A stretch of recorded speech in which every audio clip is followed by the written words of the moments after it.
So what is going on, everyone? Fernando Silva here with another video, and today we're going to be talking about a new iPad Pro product that I've been using for a little bit, and honestly, it's one of the cooler things that I've seen in a really long time. And you guys know that this channel is very iPad Pro focused, and I try to bring you guys some accessories that A, make sense, are a little bit innovative, are different, are, you know, not the cookie cutter Apple Pencil 2, Magic Keyboard, get an external SSD.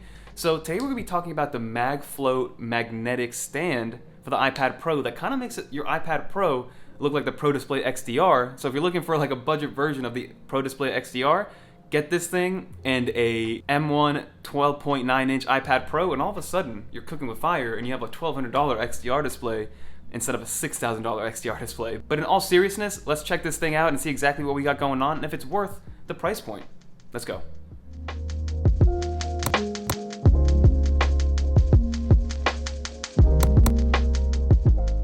So like I said, this is called the MagFloat magnetic stand for the iPad Pro, and it comes for the 11-inch and the 12.9-inch, and it'll work with anything from a Gen 3 to a Gen 5. So as long as you have the new form factor and it magnetically attaches, which is those Gen 3 iPad Pros and higher, and even the iPad Air 4, if you get the 11-inch version, it'll work. But before we get started, take a guess as to how much this is going to cost, because I'm curious to know your thoughts and how much you guys would spend on something like this, right? Because I'm always curious to see exactly what people's spending power is on iPad Pro accessories. So one of the main reasons why I really like the stand is just the look, right? The overall look makes it look like a Pro Display XDR or like the new iMac stands that came with those new redesigned iMacs that essentially make it look like a Pro Display XDR, right? So it's made out of aluminum, very, very Apple aesthetic. It's got that cool touch metal feel when you're using it. It has all the magnets necessary to make sure that your iPad Pro stays propped up and you feel safe with the iPad Pro magnetically attached onto the stand. And again, it just fits that Apple ecosystem really nicely, as you guys can see right here. So again, just to give you guys a rundown of exactly how this is made, right? So it's made out of all aluminum. The actual portion where you magnetically attach the iPad has a nice little microfiber lining to make sure that you're not messing up the back of the iPad Pro or scratching it up or anything like that. And again, it attaches totally by magnet. So there's no little clips or anything. There's nothing to hold it in place.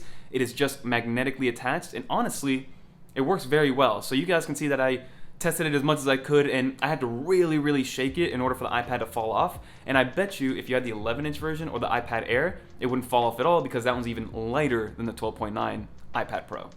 So another nice selling point for this stand is the hinge itself, right? So the hinge pretty much rotates to any angle and any orientation that you want. So you can go full landscape or portrait with no problem. You can tilt it to any angle whatsoever. The one thing that I did wish they could add into this, and maybe a V2 will come out like this, is the actual height. I wish you could adjust the height, just like you can adjust the height on other monitor stands and things like that, but you can't really change the actual height of the iPad Pro. You can just change the actual viewing angle, and then you can change the actual orientation, whether it's landscape or portrait. But if you want to move it up and down, you can't do that with this stand.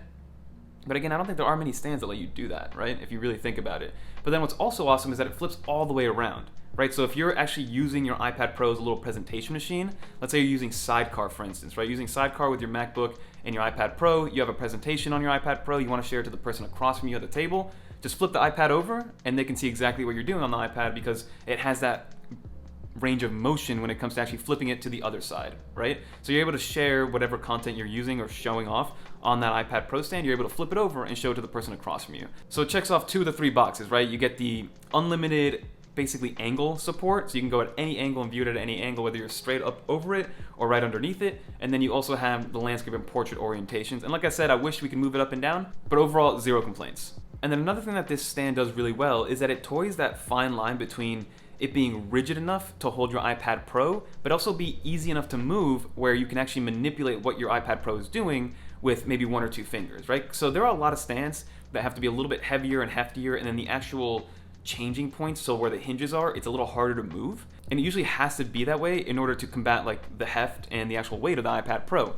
But now with this one, the fact that it's using magnets, right? You can easily just move everything around with 1 finger, no problem, right? So you can see that I'm moving this around, I'm pushing this back a little bit, you can see that the hinge is working. So basically what I'm saying is that the hinges easily move, but it also doesn't sacrifice stability, right? So you can see that right here, it looks good and it works fine, but in me turning it so easily, I'm not giving up rigidity and basically like steady-handedness, I guess you would say, when it's at the position that you want it at. So I thought that was a great, combination of both function and practicality. So thumbs up when it comes to this iPad Pro stand, and trust me, I've gone through a lot of iPad Pro stands, so I know exactly what they all feel and what they do and what I would want out of one and what I wouldn't. So far, checking off some boxes. And then in terms of things that, there's room for, I guess, a little bit of improvement, there was only one thing that that I really want it to be added onto this thing, right? And it's the ability to easily remove the iPad. So right now, with the iPad, it's not super hard to take off, right? It's not like a super annoying where I'm not gonna use the stand, but I wish there was like a tiny little lip where I can kind of just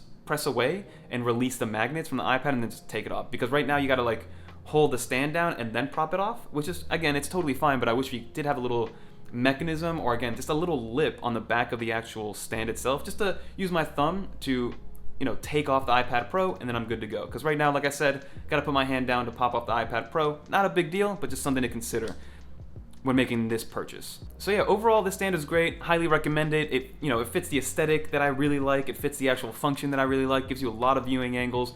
One thing is that it's not super portable. Like, I wouldn't recommend you throwing this, like, this isn't a portable dock or a portable stand. There's plenty of those out there. This is more of a sit down, get work done at your desk kind of stand, especially when you're using your iPad as your main screen. But also, let's say you have an iMac, this is also a great stand to be able to use Sidecar with your iPad Pro. So overall, there's a lot of function and ways to use this thing. It's not really a portable, like I said, it's not really something that you would put in your bag and move around a lot, but at the same time, it is pretty lightweight. So if you do want to throw it in a big bag or luggage, it's not a big deal to bring with you. But again, overall, it gets my recommendation. So if you guys did take a guess of the price, it's actually starting at, I think, $99 for a Kickstarter price, and then $150 once it goes live or once it goes to normal retail.